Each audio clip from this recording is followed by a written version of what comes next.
तो करो तो बावड़ू, दूर दूर करो तो जाऊं, ज्यों राखो त्यों ही रहूं, जो देवो सो खाऊं। परम पिता परमात्मा पूर्ण ब्रह्म, सारी सृष्टि के रचनहार, सर्व प्राणियों के दाता, सर्व प्राणियों के सृजनहार कबीर देव कबीर साहब, ये हमारे परम पिता हैं। ये सभी प्राणियों के हितैषी हैं। जिन पुण्यात्माओं को मानव शरीर प्राप्त हो चुका है और वो भी इस कलयुग के ऐसे समय में जिसको कलयुग का मोक्ष समय कह सकते हैं, तो धन्य है उन पुण्यात्माओं के उन पुण्य संस्कारों को, और धन्य है उनके माता पिता को जिनसे जन्म हुआ। परमात्मा कहते हैं, मात पिता मिल जाएंगे, मात पिता मिल जाएंगे, 184 माही, सतगुरु सेवा और बंदगी, ये फेर मिलन की नहीं। कबीर परमेश्वर जी कहते हैं कि माता पिता तो आपको इस 84 लाख योनियों में भटकते हुए बहुत मिल जाएंगे। मनुष्य जीवन होगा वहां माता पिता होंगे, कुत्ते का जीवन होगा वहां माता पिता मिल जाएंगे, सूअर का जन्म होगा वहां माता पिता मिल जाएंगे, लेकिन सतगुरु सेवा और बंदगी ये फेर मिलन की ना। पुण्यात्मा,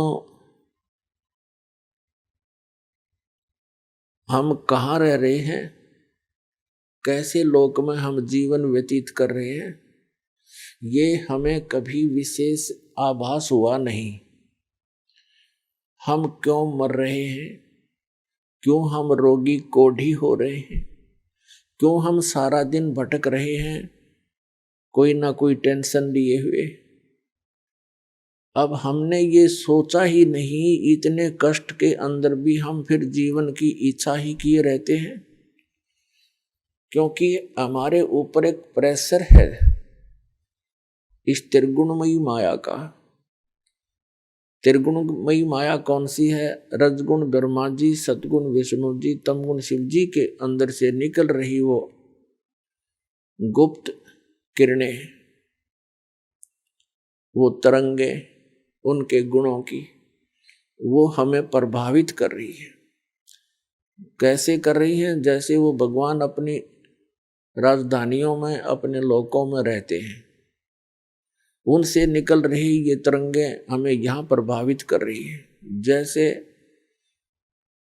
एक रसोई के अंदर मिर्चों का छौंक लगता है, वह मूल वस्तु साकार रसोई के अंदर है, उससे निकल रही वो तरंगे दूसरे कक्षों में बैठे हुए व्यक्तियों को भी प्रभावित कर रही है। छींकें आ रही हैं, उन छींकों को रोकना उस व्यक्ति के वश की बात नहीं। और उन छींकों का कारण कौन है? वो साकार मिर्च जो रसोई के अंदर है। ठीक इसी प्रकार उन भगवानों से निकल रही ये तीनों गुणों की किरणें, रेज हम सभी को यहाँ प्रभावित किए हुए हैं, और जिस कारण से हम सोच ही नहीं पाते हैं। कोशिश करते हैं तो 2 सेकंड के बाद मन कहीं का कहीं पहुंच जाता है। कभी कभी होता था ऐसे कि ये क्या जीवन हुआ, सुबह उठो, खाना बनाने में लग जाओ, खाना खाओ, फिर कमाने के लिए जाओ, आते पढ़ के सो जाओ, उठकर फिर भागो, फिर शाम को पढ़ जाओ, फिर भागो, मर ही जाओ, यही काम पूरा ना होता। लेकिन कभी कभी आती थी ये बातें, फिर 2 सेकंड के बाद ही कोई और ही बात याद आ जाती थी, उसको भूल जाते थे। और यदि हमें ये आभास हो भी जाता थोड़ा बहुत तो फिर करते क्या, हम घर छोड़ जाते थे, जंगल में चले जाते थे। जंगल में जैसे भगवान हमने बांध कर बैठा रखा, जाते मिल जाएगा। ऐसी हमारी गलत भावनाएं थी। हम अज्ञान के कारण इस काल के इस जाल को समझ नहीं सके। उसको समझाने के लिए स्वयं परमात्मा आए। वो हमारे पिता हैं, हमारे जनक हैं, क्योंकि अपने का दुख अपनों को ही होता है। तो इसके लिए परमात्मा कहते हैं, कबीर ये माया अटपटी और सब गट आण अड़ी, किस किस न समझाऊं या कुआ भांग पड़ी। या त्रिगुणमयी माया की, यहाँ के सुख सुविधाओं की, यहीं के चोचलों को देखकर मन यही भ्रमित रहता है। तो ये भांग पी रखी हमने, नहीं जब ये भांग उतर जाएगी, आप बाकी का जीवन गिन गिन कर काटोगे, भगवान कद पीछा छूटे इस गंदे लोक ते। अरिवज्ञानता के कारण हम यही सुविधाएं यही जुटाने के लिए लगे रहते हैं, यही की सुख सुविधाएं प्राप्त करने के लिए हम संतों ऋषियों के पास मंदिरों मस्जिदों में जाते रहते हैं, और ये हमारे साथ ना चली और जीवन सारा इन्हीं की जोड़ जुगाड़ में व्यर्थ हो जाता है। तो वो ज्ञान परमात्मा ने आके दिया। तो यहाँ बताया है कि माता पिता मिल जाएंगे लख 84 में, और सतगुरु सेवा और बंदगी भाई फिर मिलन की ना। अपन आत्मा सतगुरु शब्द एक बहुत महत्वपूर्ण है।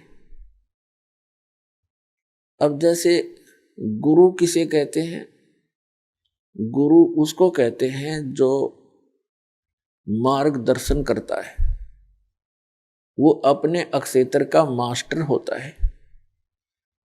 जैसे कोई मैकेनिक है, उसको भी गुरु मानते हैं, उसके शागिर्द जिनको वो उस पर वो ट्रेनिंग देता है। ऐसे ही अक्षर ज्ञान देने वाले भी टीचर, वो भी गुरु कहलाते हैं, वो अपने विषय के मास्टर होते हैं। बहुत अच्छी बात है, उनको गुरु कहा जा सकता है। लेकिन अध्यात्म मार्ग के अंदर दास ने देखा है कि गुरु पद पाकर भी वो बिल्कुल नालायक आदमी है, उनको कख नहीं पता अपने सब्जेक्ट का। अब जो आध्यात्मिक टीचर हैं, गुरु हैं, तो उनको अपने सिलेबस का ज्ञान होना चाहिए, तो वो टीचर हैं। नकाए के टीचर हो तो बकवादी इंसान है। जिस अध्यापक को अपने सिलेबस का ज्ञान नहीं, अपने सब्जेक्ट से परिचित नहीं, उसके बाहर का ज्ञान विद्यार्थियों को सुना रहा है, तो विद्यार्थियों का शत्रु है वो व्यक्ति, वो गुरु नहीं है। भले ही उसको गुरु कहते हैं, टीचर कहते हैं, वो तो गलत ज्ञान टीच कर रहा है। तो यहां सतगुरु शब्द की इसलिए आवश्यकता पड़ी कि ये गुरु पद पर विराजमान व्यक्ति ये गुरु नहीं है, ये झूठे हैं, इसलिए सतगुरु की आवश्यकता पड़ी। सच्चा गुरु, सच्चा टीचर, रियल टीचर। तो इसका मतलब सच्चा गुरु है तो कोई झूठे गुरु भी है, तभी तो सच्चे शब्द की आवश्यकता पड़ी। तो उसकी पूर्ति करने के लिए स्वयं परमात्मा ही आते हैं। परमेश्वर की वाणी माता है, 3 लोक और भवन चतुर्दश, कोई नहीं सत्संगी। सत्संगी का अर्थ होता है जो पूर्ण रूप से सत्य को आधार मानकर अपनी सर्व आध्यात्मिक क्रियाओं को करता है, वो सत्संगी कहलाता है। और वो सत्संग कहाँ से सुनने को मिलता है? सतगुरु से मिलता है।